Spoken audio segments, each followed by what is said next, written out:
Graphics কোডে আপনাদের স্বাগতম। আজ আমরা দেখব কিভাবে কোড ব্লকে গ্রাফিক্সের কোড রান করা যায়। ফার্স্টলি যে কাজটা করতে হবে, আমাদের কোড ব্লকে 10.05 ভার্সনটা ডাউনলোড করতে হবে। আমরা কোড ব্লকের অফিসিয়াল পেজ www.codeblocks.org থেকে ডাউনলোড করতে পারি। কোড ব্লকের ভার্সন IDE ভার্সন 10.05। যখন আমাদের ডাউনলোড করা শেষ হয়ে যাবে তখন আমাদের একটা জিপ ফাইল ডাউনলোড করতে হবে। ডাউনলোড লিঙ্ক হলো winbzim.codecader.org। এই লিঙ্ক থেকে আমাদের একটা জিপ ফাইল ডাউনলোড করতে হবে। জিপ ফাইলটা হইল winbzim library60 November 2005.zip file. এই জিপ ফাইলটা যখন আমাদের ডাউনলোড করা হয়ে যাবে তখন আমাদের আসল কাজ শুরু। জিপ ফাইলটা আমরা ডাউনলোড করে রেখেছি। ডাউনলোড করার পরে আমাদের এটাকে এক্সট্র্যাক্ট করতে হবে। এক্সট্র্যাক্ট করার পর আমরা 3টা ফাইল পাবো। 3টা ফাইলের পাওয়ার পরে আমরা .h আলা এক্সটেনশন ফাইলগুলা 1টা 2টা আমরা কাট করব। কাট করার পরে যেটা আমাদের করতে হবে, মাই কম্পিউটার সি ড্রাইভে যাব।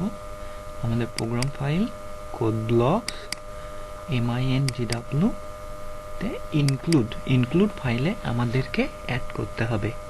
ইনক্লুড ফাইলে আমাদেরকে অ্যাড করব। আমার আগে থেকে অ্যাড করা ছিল, এই জন্য আমি move and replace okay add করলাম। অ্যাড করার পরে আমাদের আর একটা ফাইল থাকে, সেটা হলো libbgi.a। এটা খুব ইম্পর্টেন্ট ফাইল, এটা আমাদের কাট করতে হবে। কাট করার পরে আমরা আবার সি ড্রাইভে গেলাম, programme files code blocks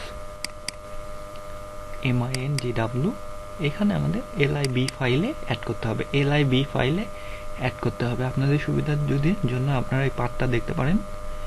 lib ফাইলে আমি অ্যাড করে দেব, আমার ছিল, এই জন্য রিপ্লেস করে আমি অ্যাড করে দিলাম। অ্যাড করা হয়ে গেলে আমাদের আসল কাজটা শেষ। এখন আমরা যেটা করব, কোড ব্লক ওপেন করব। কোড ব্লক ওপেন করার পরে হেডার দেখব। হেডারের সেটিংয়ে যেয়ে আমরা কম্পাইলার অ্যান্ড ডিবাগার সেটিং গেলাম। কম্পাইলার অ্যান্ড ডিবাগার সেটিং যাওয়ার পরে আমাদের লিঙ্কার সেটিংয়ে যেয়ে আমাদের অ্যাড করতে হবে।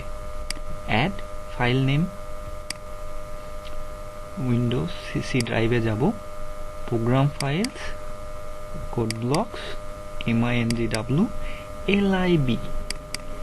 LIB তে libbgi.a যে ফাইলটা আমরা ওইখানে পেস্ট করেছি সেইটা ওপেন ওকে অ্যাড করলাম। অ্যাড করার পরে আমাদেরকে এখানে এই কোডটা পেস্ট করতে হবে। এই কোডটা আমাদের গ্রাফিক্সের জন্য খুবই জরুরি। এই কোড ছাড়া আমরা গ্রাফিক্স চালাইতে পারবো না। আমাদের মনে রাখতে হবে প্রত্যেকটা কোডের পর একটা করে স্পেস আবশ্যক। আমরা স্পেসটাকে অমিট করতে পারবো না।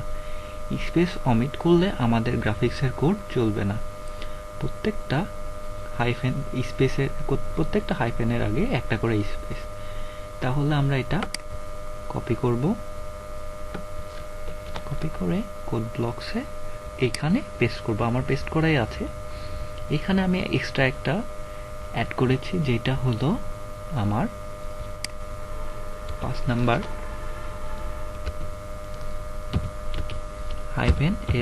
-LWINMM। এটা আমাদের গান বাজানোর জন্য লাগবে। আমরা যদি কোনো গান বাজাইতে চাই সেই প্রোগ্রাম দিয়ে, তাহলে আমরা এটা ইউজ করতে হবে আমাদের কোডগুলোকে, তাছাড়া আমরা গান বাজাইতে পারবো না। তাহলে হলো আমি অ্যাড করলাম। অ্যাড করার পরে ওকে, আমার অ্যাড করা হয়ে গেল। এখন আমি দেখবো আসলেও কি আমাদের গ্রাফিক্স চলবে।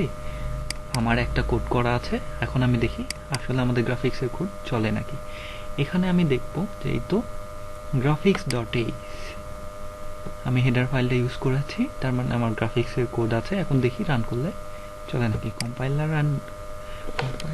এই তো সুন্দরভাবে আমাদের গ্রাফিক্সের কোডটা চলছে। এটা আমার বানানো একটা টিকটক গেম। হ্যাঁ,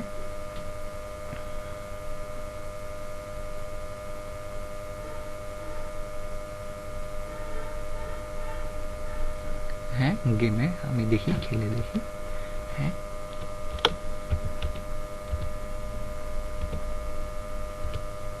প্লেয়ার নেম,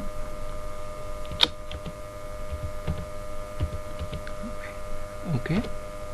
এই তো সুন্দর গ্রাফিক্সের কাজ করা যাচ্ছে। এটা আমার কোড ব্লকে সম্পূর্ণভাবে হচ্ছে। তাহলে আমরা গ্রাফিক্সের যে কোনো কোড এখন কোড ব্লকে ইজিলি করতে পারি। তাহলে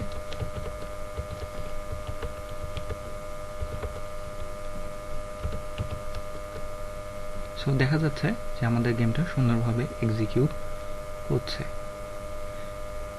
হ্যাঁ, তাহলে আমরা সুন্দরভাবে গ্রাফিক্সের কোড চালাইতে পারি। সো আমাদের কোডগুলোকে এইভাবে গ্রাফিক্সের কোড আমরা করতে পারি।